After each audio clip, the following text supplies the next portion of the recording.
Welcome back to World Crisis Radio. Now we're looking at the world economic crisis. The second wave of the Depression continues to hit, and this could get very ugly very, very quickly. The big idea of London and New York, of course, over the past year, really, has been export the Depression to Europe, force Europe to pay for the derivatives bubble, smash the euro, use Greece, Spain, Portugal, Italy, Ireland as other countries as weak flanks. You can't attack the euro frontally, so attack these weak spots and break it up then from within. And their goal, of course, was if you could cut the value of the euro in half or minus 2/3, right, get it down to 50 cents for a euro, you could then go in there and buy up the place. You could buy up all those assets, strip them, loot them, coolie wages over there too, destroy the social safety net, that they're partially succeeding in, and you feed all that loot into the $1.5 quadrillion derivatives bubble. That's primitive accumulation, and that's the program of the international financiers. Primitive accumulation against you. Call it concentration camp economics in the final analysis. It's headed in that general direction. Now, this has not worked. The Blitzkrieg has broken down. The Blitzkrieg was already failing in May and June. Reasons for that: the Germans fought back. The Germans banned naked credit default swaps. The Germans banned naked shorts on German stocks and similar bans on some of the worst speculative abuses. Plus, then, the Chinese declined to dump the euro. That was decisive. The Chinese said, no, we're not going to do that. We're not going to carry water for you crazy Anglo-Americans, and obviously would have been a tremendous damage to China, because this would have precipitated the world once again into the abyss of a very obvious depression with no more questions about it. So for the last 90 days, we've had the euro tending upwards and the U.S. markets really going sideways, and I think we've now reached the point where that can't work anymore. The forces of depression will express themselves. These are $1.5 quadrillion of toxic, kited, bankrupt, poisonous derivatives. They're really centered in London and New York. The London-New York plan was to try to shift that burden onto the Europeans, break it up, right?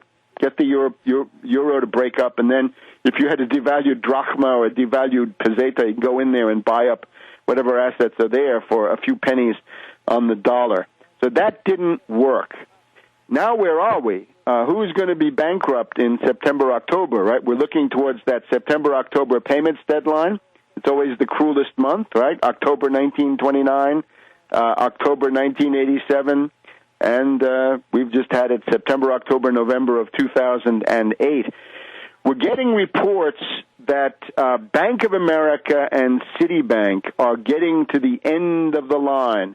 Last Friday, the Wall Street Journal had an article saying that Bank of America, BAC, is under special federal supervision, that they have essentially been seized more than what you thought under the TARP. It reminds me of what I read about in Surviving the Cataclysm, book you need to read. Get it through tarpley.net. Surviving the Cataclysm, I detail how Citibank was secretly seized by the feds back in 1991, and very few people knew about it until that was over. Bank of America seems to be in that situation. Bank of America may have the largest derivatives losses of anybody, but the other one that is coming up on the list now is also Citibank. That basically these are insolvent. Bank of America and Citibank insolvent, cash flow not enough to maintain payments. They've been bankrupt since 2007, 2008, but now the insolvency is going to become impossible to conceal, and much of this then converges on the September-October time frame, which of course is when you'd also have the pre-election October surprise in the Middle East, if Deborskrov and some others are correct. So we're on the brink in that sense. And remember, if you see the dollar begin to slide, right now it looks, the pattern of the last couple of days is that the euro is down, the yen is way up, and the dollar is somehow in the middle. The dollar seems to be gaining against the euro quite significantly, and that's gone on today Friday the 13th, but I think this is more of a momentary trend. We're back to that old Dow-dollar trade-off that we saw even a year ago and since. The general tendency, it seems to me, is that the dollar and the pound are the most likely candidates for short-term collapse. Now, it's quite possible that the dollar and the pound will be joined by the euro. That's equally possible. It's a real depression capable of taking down all of them. In that case, you'd have the yen as the survivor. The last man standing would be the yen. If the dollar falls, the pound goes, and the euro is also dragged into the strudel of the collapse, then that's perfectly possible. The yen has its own problems. The yen is so strong that it's strangling Japanese exports in the short term. But remember, policymakers don't care about imports and exports. They care about financial valuations in today's world. So there we go. That's the financial situation.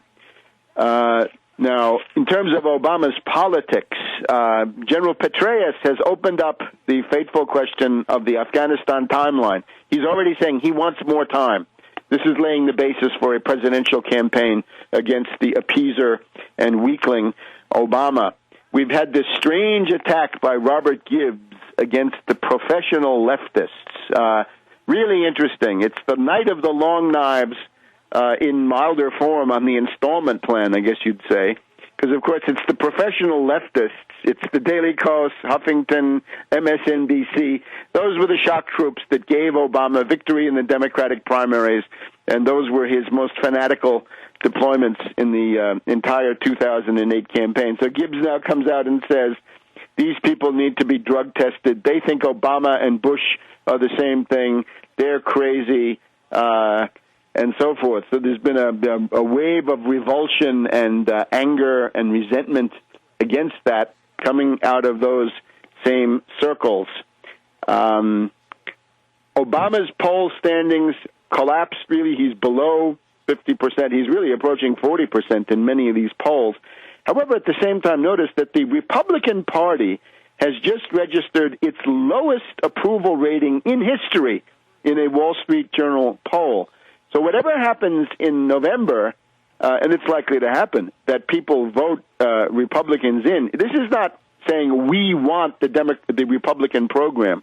It's not there saying we want privatizer Ryan to run the economy and Congressman John of Orange, the tanning bed abuser. They're not saying they want those figures. They're simply saying here's a protest vote against Obama. So it all comes down to Obama. Obama is a disaster. Obama makes these reactionary Republicans quite possibly electable, ogres though they are.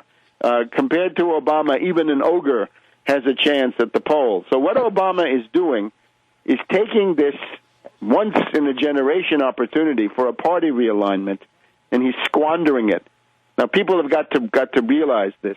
We need a primary challenger against Obama, hitting the ground running in New Hampshire, in Iowa, in January. This is now less than 6 months away. If you're interested in peace, if you're part of the anti-war movement, nothing else makes any sense. And I refer you once again to the interesting speech by Glenn Ford of the Black Agenda Report at that Albany conference a couple of weeks ago. The black community is now the most confused group in U.S. politics. The answer is one word, Obama. You've got to break the Obama mythology, and that has got to be demystified, or you're going to be heading into a terrible situation. So the party realignment due in 2004, 2008, perhaps now into 2012, it can't work. It's going to be aborted. It's going to be a disaster if Obama remains in power. So we'll be back with our second hour of World Crisis Radio. See you in a minute.